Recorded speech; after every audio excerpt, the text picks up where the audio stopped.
Hey guys, welcome to On Map, On Mission. My name is Brad Kilgore, and I'm actually really excited about today's podcast. We are here with some really good friends of mine from Deutschland. That's Germany for you non-speaking Germans or English people. I don't know. We're going to have a great podcast today. Welcome.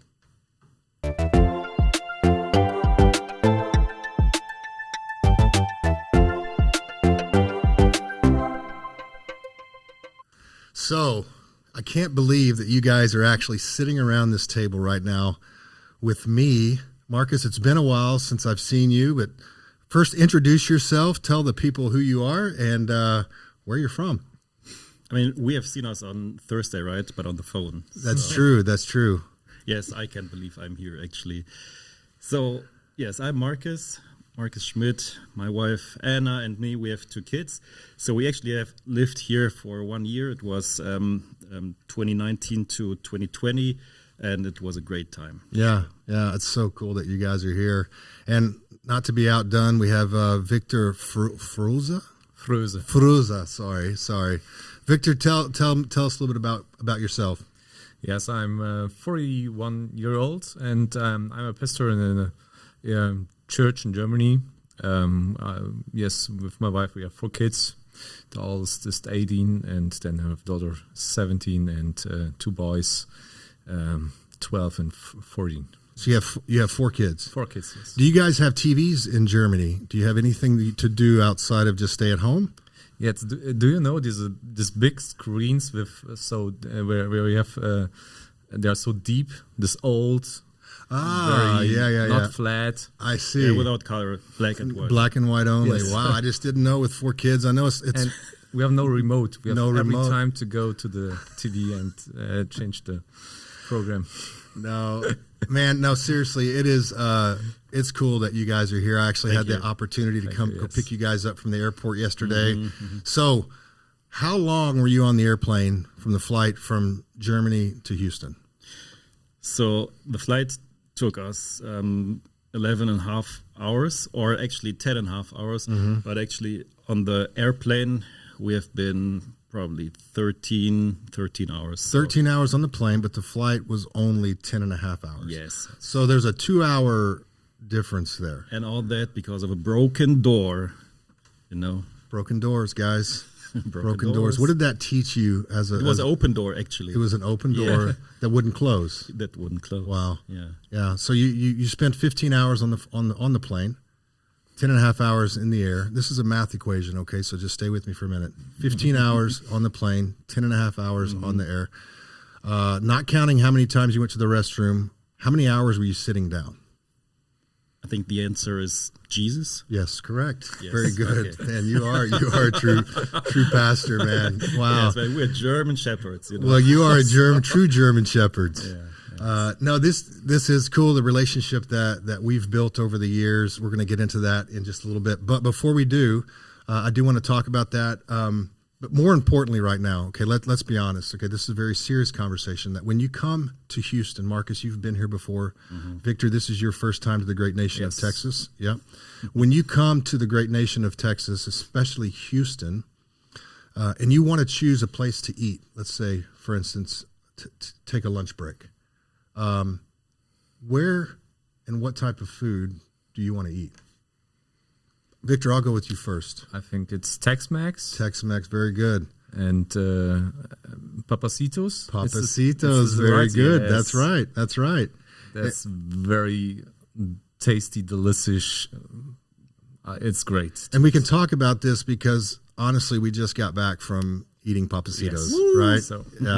So out of Papacitos, what was your favorite thing that you ate there? The shrimps with bacon and this butter sauce. So that's tell us in German for our German listeners. How would you describe that in German? So how you can describe something great if you don't have the words for? Mm-hmm. So wow, yeah, I can say yeah. That's. But we do have some German people here that go to our church, at the Met Church. So tell them in their native language, in German. Tell them in Deutsch that describe how the butter and the shrimp were. Das hat so geschmeckt, dass es einfach nur die Zunge runterläuft, den Gaumen runterläuft. Das ist einfach nur köstlich. Zieht sich alles zusammen im Mund. Und ist ein Feuerwerk im Bauch und Mund. Mega. Is that right? Mega. Yeah. Okay, Marcus, for you've eaten here at these places before. Yes. But what was different about Papacitos this time? Or was there any difference? No difference. So honestly, I checked the recipe on the internet, and I tried to recook the recipes at home. So, and I mean, it was delicious. It was good. So, but my son described it today at Papacitos. Hey, Dad. So yours is 9.9 from 10, but this actually is 10. I hope you're not angry with me, Dad. No, that's totally okay. So I can live with a 9.9. 9.9 is pretty good. Yeah, it is. In any measurement. That's awesome. And I'm a good chef. You are a good chef. Yes. Not perfect. No, Jesus is perfect, right? Yeah. Yeah, not so, well, I had to ask the food question because it seems like that's one thing that we talk about even when you guys are back in Germany about what we're going to eat. I mean, it's a big part of what we do. So I appreciate you being honest about that. Okay, just finish the food question here real quick. What is one thing that you hope to eat before you go back home? Patty melt. Patty melt from? Whataburger. Yeah, I think we can say that, right? I don't know if we have to pay them, but that's okay. Yes, for me, it's the first question, or one of the questions I asked Felix if you came back from Texas to Germany. It's what do you miss from Texas? And he says, I miss a very good steak. Yes, so true. I like to taste a typical Texan steak. So we will have one for sure. Now, the relationship that we have with you guys, we know each other pretty well because a couple of reasons. And I want to talk a little bit about how the Met Church and the church from Siegburg, how would you say that in German? Evangelische Freikirche. Evangelische Freikirche Siegburg. Evangelische Freikirche Siegburg. You're doing good, man. Yeah. So the relationship that we formed actually started quite a while ago in a restaurant. Probably did. It started probably 5-6 years ago. Would you say?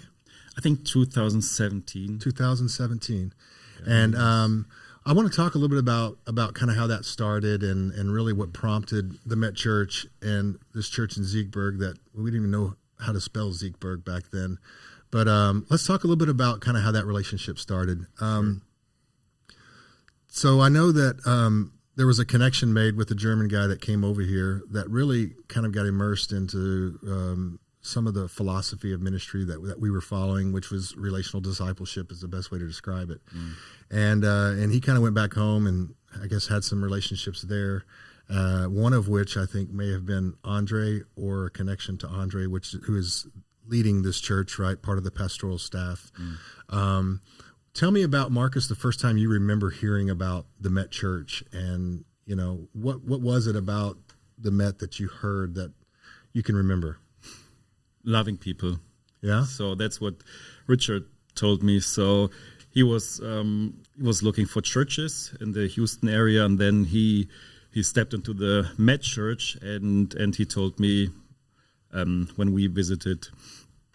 So we have seen a lot of churches, and they all had great programs and music and sermons. But when we came into the Met Church, we felt really loved. So we were loved by the people. So that's what Richard told me. And Richard was the guy who got transferred here for his job. Yes. Found church shopping, found the Met Church, and just had an amazing experience. And so Richard shared that with you. What about you, Victor?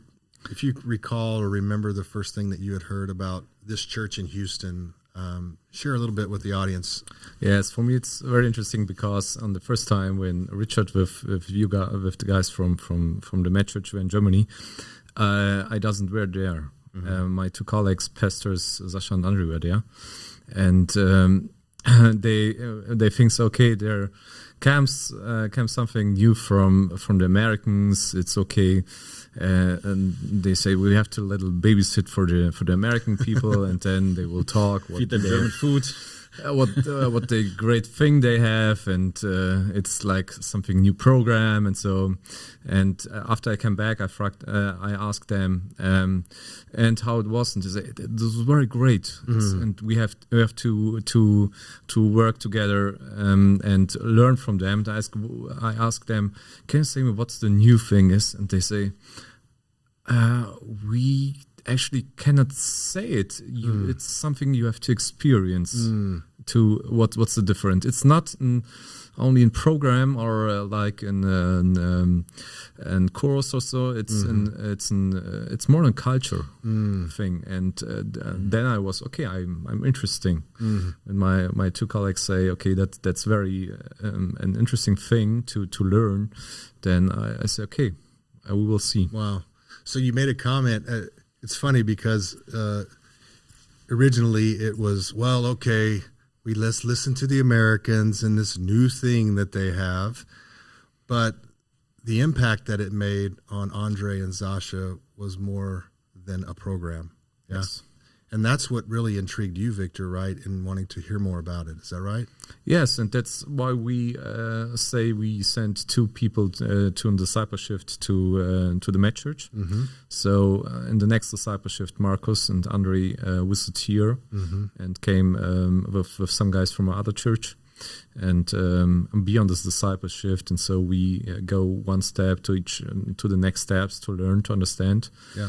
And this is the way why Markus have been stayed for a year here. Yeah, so that's right. The timeline then was, 2017 you were introduced to it. Was it 2018 when you and Andre came to Houston? So you traveled from... I think it was 2017. In the summer you came, and I think in the fall they came to the first... Yeah, so that's right. Okay. Matt and some of the guys traveled there in 17. Then... And I'm not trying to get mixed up, but I want to the timeline was somewhere the 18. You and Andre came, experienced the conference here in Houston, went back home, and at some point, God began to stir something up in you, right, Markus, during this time? Yeah, let me make a comment on that. Yes. So it was I struggled in this time before I came here with Andre 2018 because I had to do a lot of work for Bible seminary and work and family and stuff like that and church. And so when I came here for this 1 week, it was like a deep breath, taking a deep breath, I don't know, a spiritual breath maybe. So that refreshed me and renewed me. And that what I experienced here, that I don't know. So that made something in me, and that changed something, and I wanted to have more of it. So that was great. So then you began to have this. Tell me a little bit about God stirring in you and your family. Man, that was interesting. Yeah. So I'm not sure how it went, but I think it was Matt and Andre having a conversation and talking about this residency program. Yeah. And then I think it was Andre or Matt that asked me, hey, can you imagine taking a family for 1 year to the US and going through this residency program and through this training? And I was like, I mean, yes, I could imagine, but I have a family and stuff like that. But I mean, it sounds good. So let me ask my wife. So my wife was always like, hey, don't come with this silly idea of going, of moving for 1 year or stuff like that, or going to this Bible college or, So, I mean, I called her and I told her, hey, Pastor Matt is asking if we would come for a year here and learn something about discipleship and experience all that. And she was like, yes, of course, why not? Wow. So, and she always would tell, in this moment, she experienced a real deep freedom. And she always said it was God. So it's not her natural behavior. So, but she really experienced deep freedom. And she said, sure, let's do it. I'm all in. So did that surprise you? Yeah, and I was like, what? So, are you my wife? Yeah, right. So, and then I mean, one thing came to another, and Yeah. finally we got here 2019. Yeah. So that was after, I think, you had that conversation with Anna in 2018. Yeah. And this timeline is important. I think it's important to just understand how we got here today. Yeah. Right. And kind of what God has done over the years. 2018, that happened. Then in 2019, we had scheduled a discipleship conference there in Siegburg. And I think we brought 10 people from the Met there in 2019. Right. And you were finishing up Bible college. I remember that at that point. You had to miss some of the conference because of your exams and things that you were doing. And that kind of, this is important because that's when I experienced some time over there and began to do some soul searching in me. And that's when I felt like the Lord was impressing upon my heart. And there's some similarities to our story in that. And so we did the conference there, trained probably 60 to 70 leaders from different churches in the area. And it was a big win. We got some exposure on relational discipleship to those other churches. And then I came home, and a lot like you, Marcus, I remember feeling this like, okay, this is kind of crazy. But I went to Kelly, my wife, and I said, honey, I think I'm sensing that maybe we should spend some time in Germany. Now, Kelly responded very similar. I was ready for this. Oh, you're crazy. We have, 12-year-old daughter and a 4-year-old son. There's no way at the time. But I got a very similar response, and she was like, huh. It wasn't a affirmation. It was just but it wasn't a no. It was a huh. Yeah, exactly. Which is English for maybe. Huh. Yeah. Kelly's huh. You know Kelly. So I wanted to mention that because the timeline is important. So then that was going on in our life. Then this is when you and your family in 2019, in August or so of 2019. Yeah, September. You had everything taken care of at your home, and you moved your whole family here to Houston. And you spent a year in the residency program at the Met Church. But I think the more important thing that happened is you built relationship. I know at least can speak for me and my family. We became very close with you and your family when you were here. So I know you learned a lot while you were here. You experienced a lot. But I think that relationship and that connection is what carried our family over to feeling like it was okay for us to then travel there. Then COVID hit, right? Which kind of changed everything. But I think in the midst of all that, I'm just curious to hear, and I'll get to you in a minute, Victor, but Marcus, for you, during that time that you and your family were here, what is something intangible, like Victor said, it's not a program. What we're doing here is it's a culture. What are a couple of things that you and your family took away when you went back home to Germany? I mean, of course, the whole idea of being disciple maker, not as a title, or I mean, I'm a disciple making dad, disciple making husband, disciple making physical therapist, disciple making small group leader, and it's my identity. It's not what I'm doing, or it's not a title, but it's identity. It's who you DNA. are. So lifestyle. It's lifestyle, right? Yeah. Thanks, Pastor. Yeah. So, Victor, now you knew Marcus before he left. He was an elder of the church, right? Wasn't on staff or didn't hold a position. He was just a small group leader, church member, elder. Did you see a difference in Marcus and his family? Did you notice anything different about him when he came back home? Yes. I think one of the important thing is one of this values, the intentional leadership. So he come back, and it was not only to start new small groups, one each other or so, and to learn about how we live in relational disciple making things. No? So that's I've seen. So he changed his thinking about church. So he's an elder in our leadership in the church. And I think it made something about like when we speak about church leading, which part we have to think about. yes, like about it's disciple making, like the disciple wheel. So this thing. So we change to speak different about people. Not only he make this or he's this. Okay, where is this people? Is this a young? Is this an infant, a spiritual infant, or it's an young adult or so? And so we change to think something about how we lead people in church, how we think about people, and how we will make our small group system. It's not only to say, okay, we search like people, okay, can you lead people a little bit in conversation, and that's okay. Now we say we need to people who are intentional. I think that was a key word for us that we learned about disciple making. Yeah, and in the conference, we learned a lot of tools. And then, Marcus, when you guys lived here, you were immersed kind of in this, even being around staff. And so these tools he brought back home.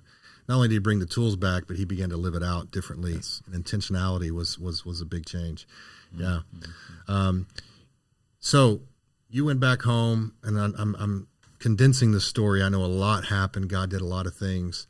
And then my family and I then proceeded with the idea of moving and spending some time with you guys. And so we moved there in 2021. And I got to spend a lot of time with you, Victor and Marcus, and your eldership, your leadership team. And I never knew what your church was like before. I only knew what I saw when I came. But one of the things that I was really impressed about, and I had this idea of how Christianity in Germany operated. I had this idea, but I never really understood. So I kind of brought this with me. One of the things I noticed about your culture at your church, and in your leadership especially, is that you guys really did care about each other, and Thanks. It wasn't like I wasn't surprised in the sense that, knowing him, but I had this notion that there was just this programmatic, everything is systems and processes and stuff. But what I observed is that there was actually genuine love. And I think a lot of that probably came over the years as you guys began to live this out. I also noticed too that education is very important to you guys in terms of, and it's almost, part of the prerequisite to become a pastor, right? I mean, there's a process that you go through in order to become called a pastor and to become a pastor of the church. But I'm curious now, being exposed to relational discipleship, do you view that any differently in terms of the leadership of a church? Or is it still the same that the requirement in order to pastor is to have the education? Or how much do you now value also this idea of being an intentional leader, understanding how to love well, all those things that you've learned?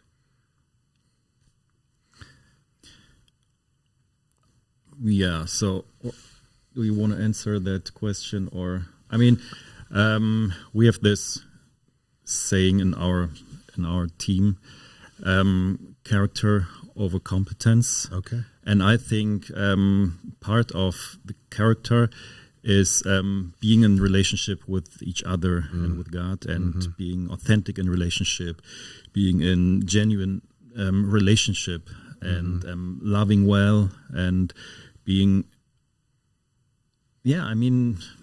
basically able to love well and being in relationship, being open, having somebody that got to know me, and I think it's was for us a journey in leadership to be yes, we learned to be more and more authentic, to speak about our fails and our struggles, and not only to sit and to do, we are so high and perfect people, we lead the church, we are the great leader in the church. So it was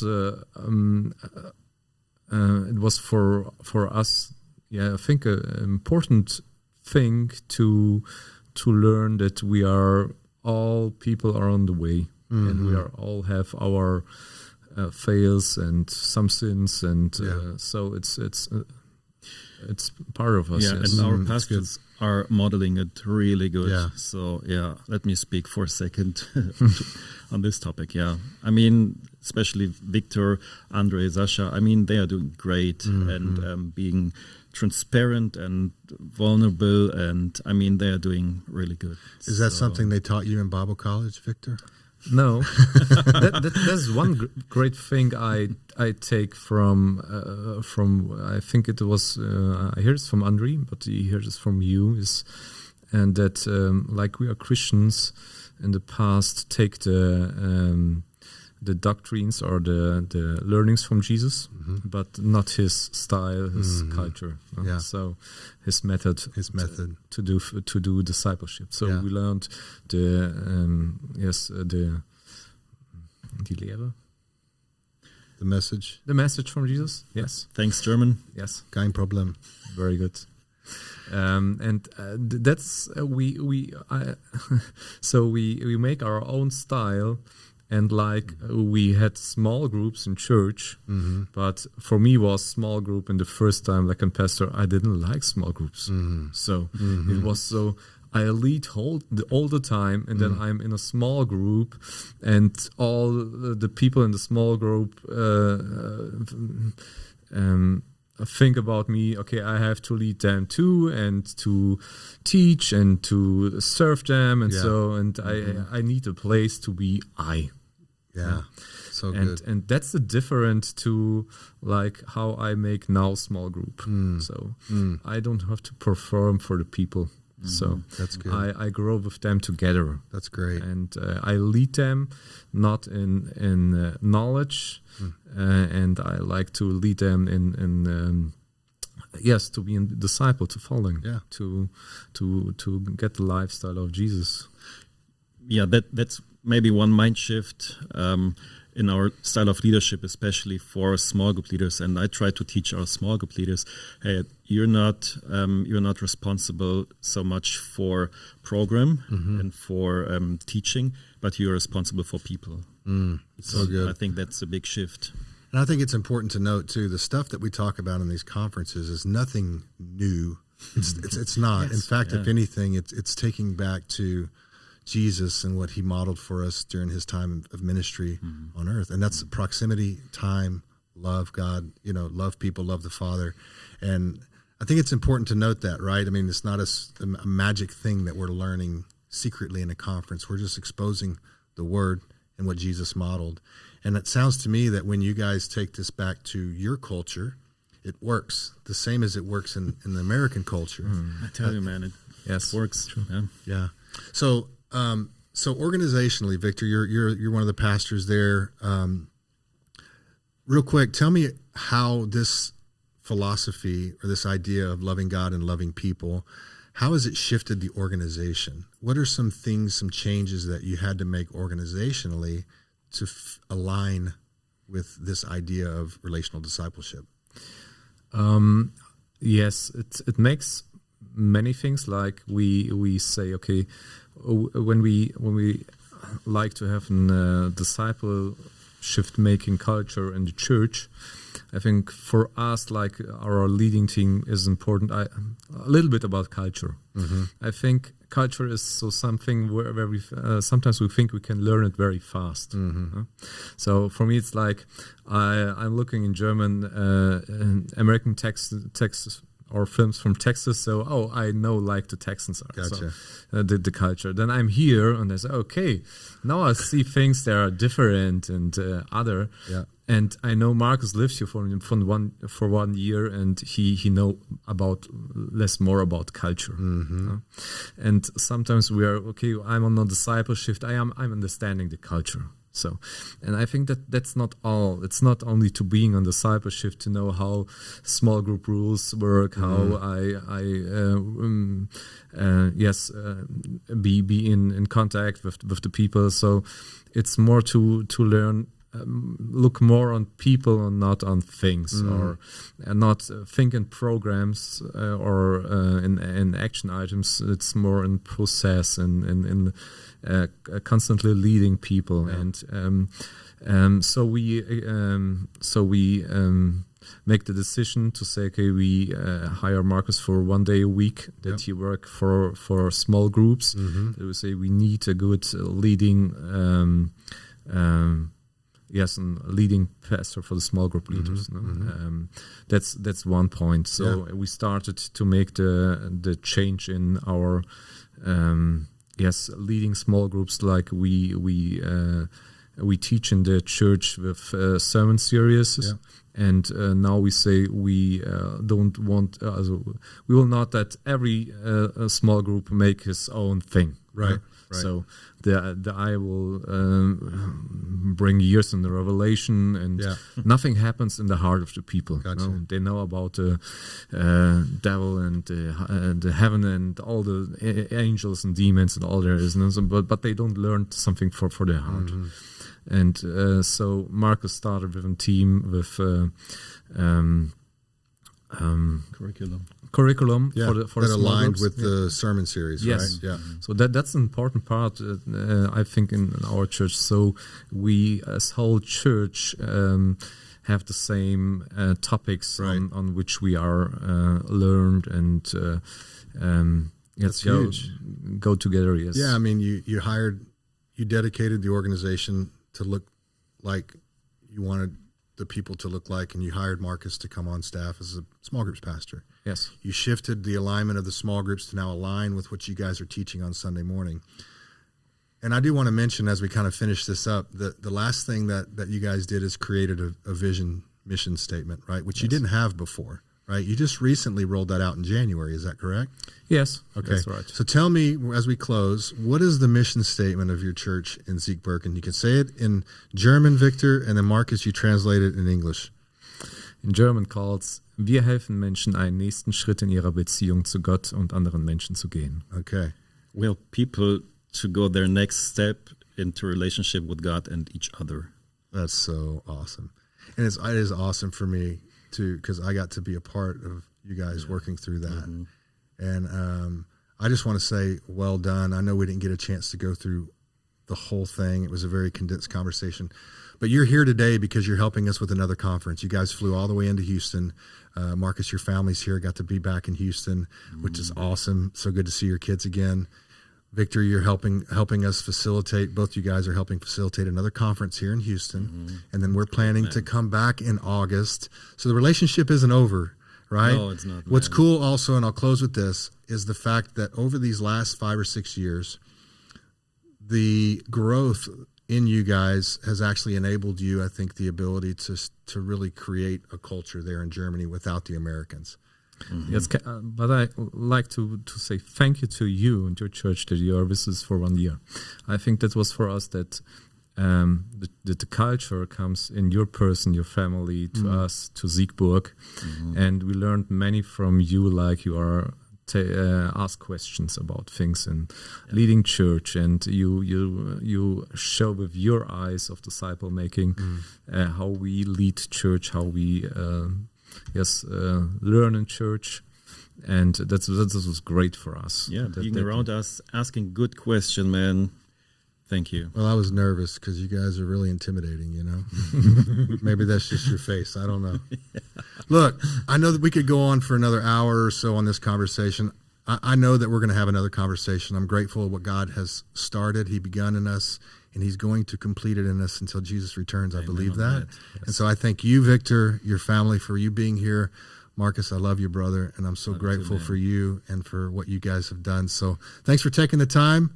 English was perfect. I didn't have to translate anything for our viewers. So until next time, we will see you guys again on Map and On Mission. Yes, see you. Bye-bye.